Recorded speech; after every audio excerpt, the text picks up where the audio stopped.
مذہب کے متعلق کچھ بنیادی باتیں پڑھی تھیں کہ ان کے مذہب میں شادی کیا ہے، نکاح کیا ہے. تو اس میں یہ باتیں بھی آئی تھیں کہ ان کے ہاں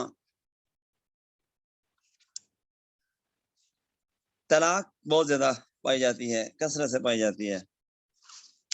اور پھر ایک اور بات یہ بھی ان میں ہے کہ ان میں جب ایک عورت کو طلاق ہو جاتی ہے، ایک عورت بیوہ ہو جاتی ہے، تو وہ دوبارہ شادی بھی نہیں کر سکتی. ہاں بیوہ ہے تو وہ اپنے شوہر کے بھائی سے شادی کر سکتی ہے، بلکہ اس کے بھائی کو مجبور کیا جائے گا کہ تم اسے شادی ضرور کرو، اور اگر وہ نہیں شادی کرے گا تو وہ ذلیل رہے گا. اور اگر اس کے بھائی سے اولاد ہوگی تو وہ اس کی نہیں سمجھی جائے گی، وہ اس کے فوت ہونے والے بھائی کی سمجھی جائے گی. اور یہ دوسری شادی نہیں کرتی عورت، متعلقہ عورت. آپ دیکھیں کہ یہ بھی عورت کے ساتھ ظلم ہے بہت بڑا. اور یہ بھی لکھا ہے کہ بدکارہ عورت کے ساتھ شادی نہیں کر سکتے، کر ہی نہیں سکتے شادی. تو یہ بھی بہرحال اس مذہب میں ایک طرح کے مظالم ہیں خواتین کے ساتھ. اور پھر یہ ہے کہ عورت کو اسلام نے جو حقوق دیے ہیں اس مذہب میں نہیں ہیں. جیسا کہ آپ نے وراثت وغیرہ کے متعلق پڑھا کہ ان کے کیا مذاہب، ان کا کیا تصور ہے.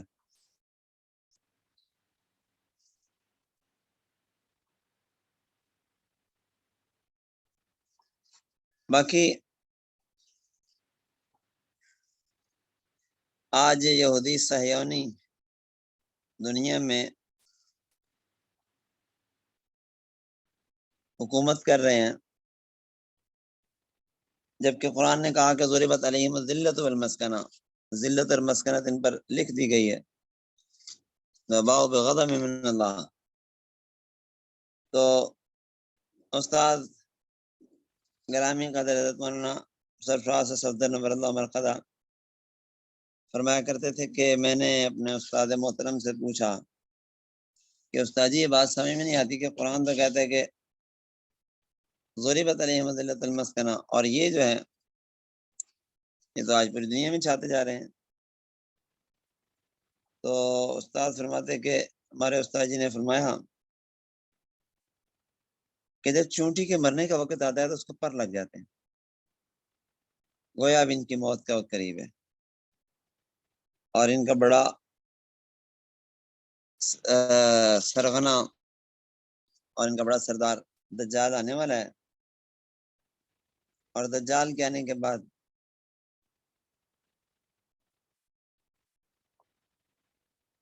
ظاہر بات ہے کہ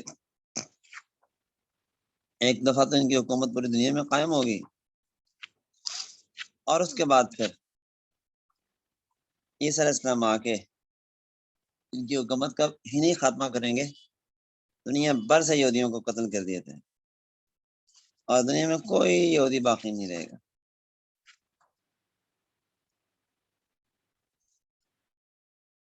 تو مذہب پر عمل ان کے ہاں ہوتا ہے، لیکن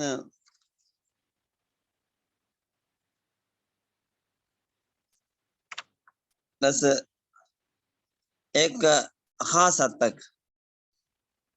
اور شراب ہے تو میں نے بتایا تھا کہ اصلاً شراب تو تمام مذاہب میں منع ہے، لیکن آج بائبل میں یہ بھی لکھا ہے، جیسے میں پہلے عرض کر چکا ہوں، کتاب احبار باب 10 آیت 9-10 میں تو یا تیرا بیٹا شراب پی کر کبھی خیمہ اجتماع میں داخل نہ ہونا، اگر ایسا کرو گے تو مر جاؤ گے. یہ شریعت تمہارے لیے نسل در نسل تک ہمیشہ تک ایک قانون رہے گی. تو شراب سے منع کیا گیا ہے، لیکن اب ان کے ہاں نکاح کا حصہ ہے شراب، جیسے کہ کل میں نے بتایا تھا کہ شراب کا ایک چسکی مر لیتا ہے، ایک چسکی اور دیتی ہے، اور پھر یہ بھی دستور ہے کہ وہ جو شراب بچ جاتی ہے نا، وہ پلائی جاتی ہے کسی کنوارے مرد کو جس کی شادی نہیں ہو رہی ہوتی، اس کی شادی جلدی ہو جاتی ہے بقول ان کے، یا یہ کہ کوئی ایسا بندہ جو نامرد ہے، شادی کے قابل نہیں، وہ اس بچی ہوئی شراب کو پیتا ہے تو وہ بہت جلد مرد بن جاتا ہے۔ تو شراب ان کے ہاں مذہب کا حصہ ہو گیا۔ رب بھی پلاتا ہے ان کو۔ سود ہے تو ہم پڑھ چکے ہیں کہ سود حرام ہے، اور کتاب خروج، اخبار، استثناء وغیرہ میں بہت کچھ لکھا ہے سود کی حرمت پر، لیکن یہودی مانتے ہیں کہ آج سب سے پہلے سود کے نظام کا اجرا کرنے والے یہی ہیں، اور یہودی کہتے ہیں کہ سرمایہ دارانہ نظام میں سود کے بغیر کوئی کاروباری پیش رفت ممکن ہی نہیں ہے۔ تو سودی کاروبار ان کے یہاں حرام ہے، لیکن اس کے باوجود بقول ان کے کہ سودی نظام کے ماہرین یہی ہیں۔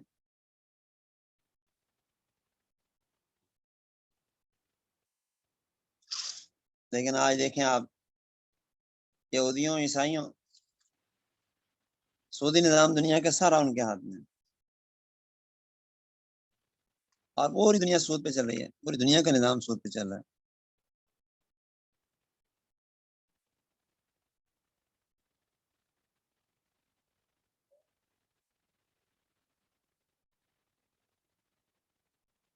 تو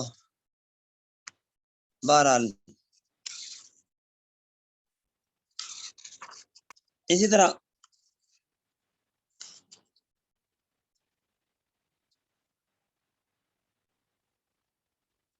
میں نے بتایا کہ عورتوں کے ساتھ ظلم زیادتیاں ہوتی ہیں، تو ان کے ہاں تو پولینڈ کے ایک عرب پتی یہودی کی بیٹی، اس نے تہیہ کیا تھا کہ مساوات نسواں کی تحریک برپا کرے گی،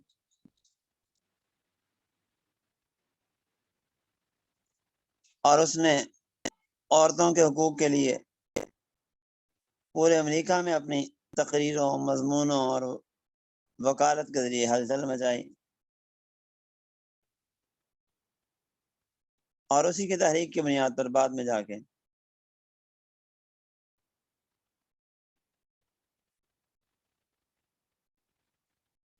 یہ مساوی حقوق ان کے ہاں دیے گئے۔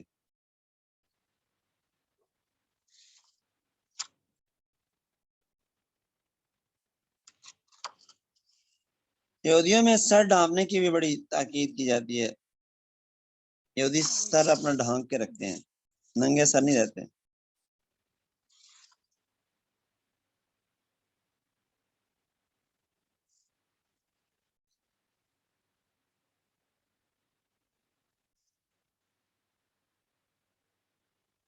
اچھا، ان کے ہاں سینیگاگ جو عبادت خانہ ہوتا ہے، صومعہ جسے عربی میں کہہ دیتے ہیں، اس کے لیے چندہ وصول کرنا منع ہے، چندہ نہیں لے سکتے۔ لیکن اب پھر سینیگاگ کے اخراجات کہاں سے چلیں، تو اس کا انہوں نے حل یہ نکالا کہ یہ اپنے عبادت گزاروں کو صومعہ کے اندر جانے کے عوض میں، اندر جانے کی اجازت کے عوض میں ان سے رقم لیتے ہیں، مخصوص رقم، اور پھر جہاں جا کے بیٹھنے ہیں کرسیوں پہ، ان کی وہ کرسیاں بھی بیچتے ہیں، اور یوں ہیلے بہانے سے لوگوں سے پیسہ اکٹھا کر لیتے ہیں۔ تو ہیلے کرنے میں تو یہ قوم پہلے دن سے ہی معروف ہے نا، آپ جانتے ہیں شروع دن سے انہوں نے ہیلے کیے تھے مچھلی پکڑنے کے۔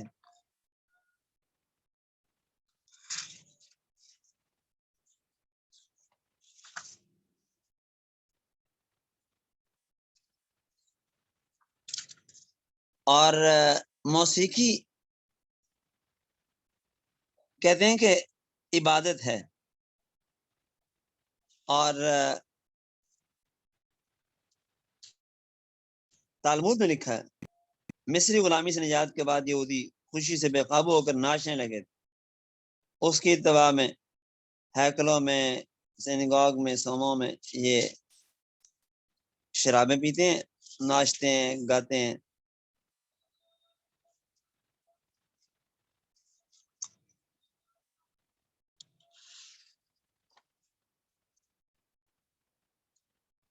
اور بدنگاہی اور گندگی، بے حیائی سے بچنے کے لیے انہوں نے مردوں عورتوں پر لازم کیا ہے کہ وہ الگ الگ سوماجات میں عبادت کریں، اکٹھے نہیں کریں۔ عورتیں اوپر چھت پہ جا کے یا الگ سے دوسرے حصے میں، پچھلے حصے میں جا کے عبادت کرتی ہیں، اکٹھے نہیں کرتی۔ عیسائیوں نے اس حوالے سے بہت زیادہ خرابی کی ہے۔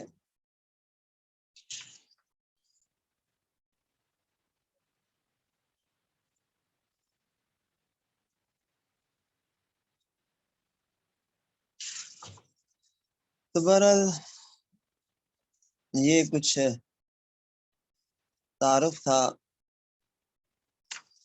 یہودی مذہب کا۔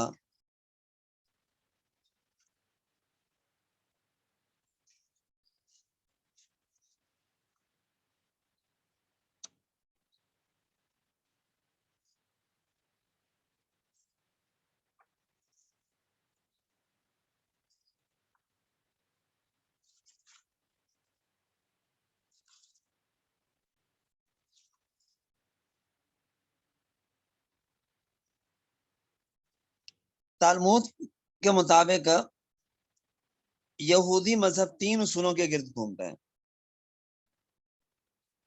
نمبر 1 تورات، نمبر 2 توحید، اور نمبر 3 قربانی۔ قربانی، صدقہ، محبت۔ تو سارا مذہب ان 3 چیزوں کے گرد گھومتا ہے، تورات، توحید اور قربانی۔ اور زبور میں یہ بات لکھی ہے، تالمود میں یہ بات لکھی ہے۔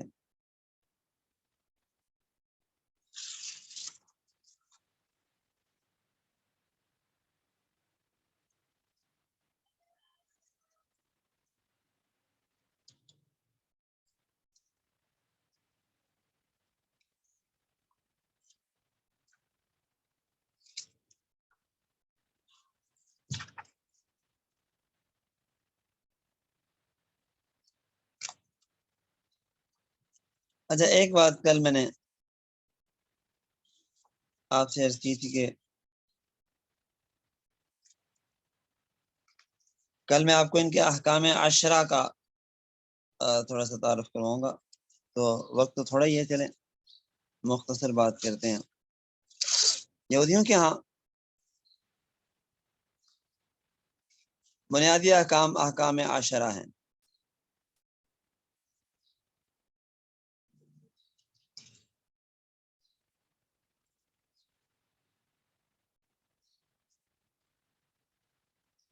احکام عشرہ کیا ہیں؟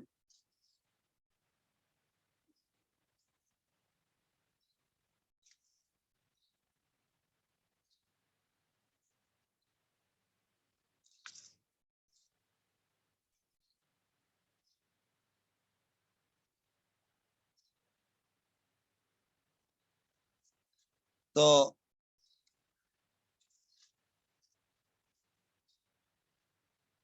یہ ان کے ہاں تختیوں پہ لکھے ہوتے ہیں،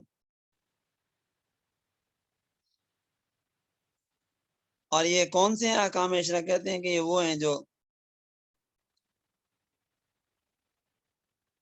موسیٰ علیہ السلام جب طور سے واپس آئے تھے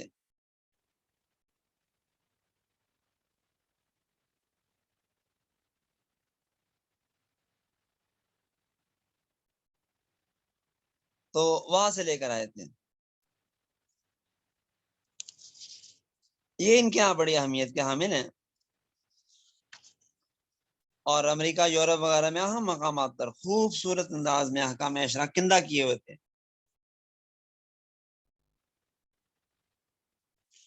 اور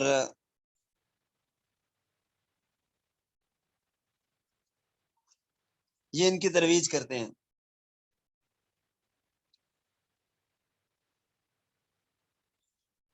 اس میں کچھ انسانی حقوق وغیرہ ہیں جس وجہ سے اس سے زیادہ وہ اہمیت دیتے ہیں. حالانکہ ہمارا خطبہ حجۃ الوداع انسانی حقوق کا اعلیٰ اور عرفہ نمونہ ہے. تو احکام عشرہ دیکھیے گا. نمبر 1، میں معبود تمہارا خدا ہوں، میرے سوا کسی دوسرے کی پرستش نہ کرو. نمبر 2، کسی مورتی کو اور تصویر نہ بناؤ. نمبر 3، معبود اپنے اللہ کے نام کا غلط استعمال نہ کرو، یعنی بے وجہ اللہ کا نام نہ لو. نمبر 4، سبت کے دن کو مقدس جانو. نمبر 5، اپنے ماں باپ کی عزت کرو. نمبر 6، کسی کو قتل نہ کرو. نمبر 7، زناکاری نہ کرو. 8، کوئی چیز نہ چراؤ. 9، اپنے پڑوسیوں کے خلاف جھوٹی گواہی نہ دو. 10، اپنے پڑوسی کی بیوی، گھر، کھیت، مرد، عورت، غلام، گائے، گدھے لینے کی خواہش نہ کرو. تو یہ احکام عشرہ ہیں جن کو وہ تختیوں پہ لکھ کے جگہ جگہ لگواتے ہیں.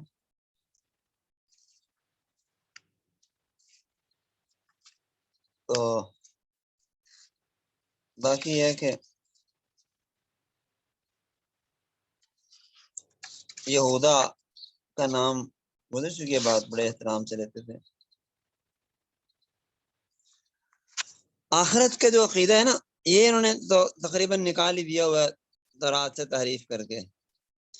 جزا و سزا کا خاص تصور ان کے یہاں نہیں ہے. بہرحال اب ضروری باتیں میں نے تقریباً کر دی ہیں. اب چلتے ہیں ہم ان کے اور اسلام کے تقابلی جائزے کی طرف.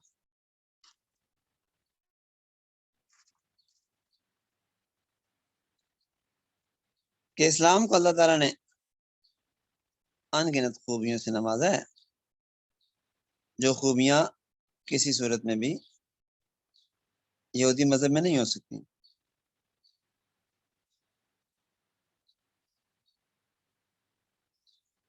تو دیکھیے گا کہ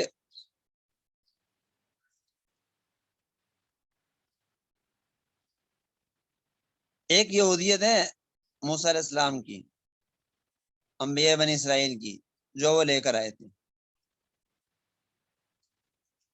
اور ایک یہودیت ہے آج کے دور کی.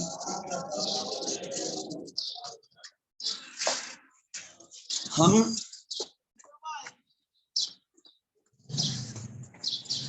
اس یہودیت کو مانتے ہیں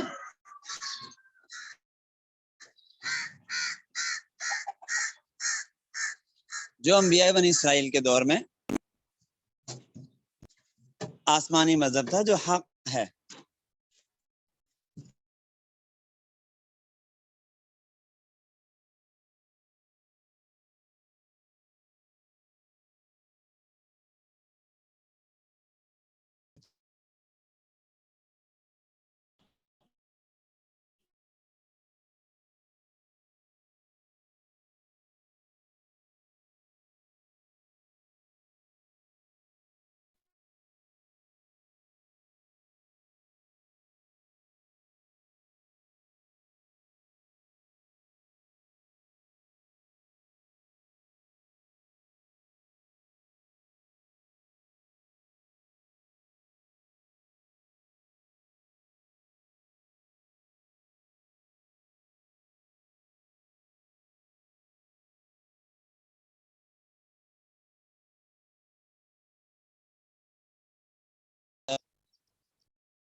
تقابلی جائزہ اس لیے نہایت ضروری ہے.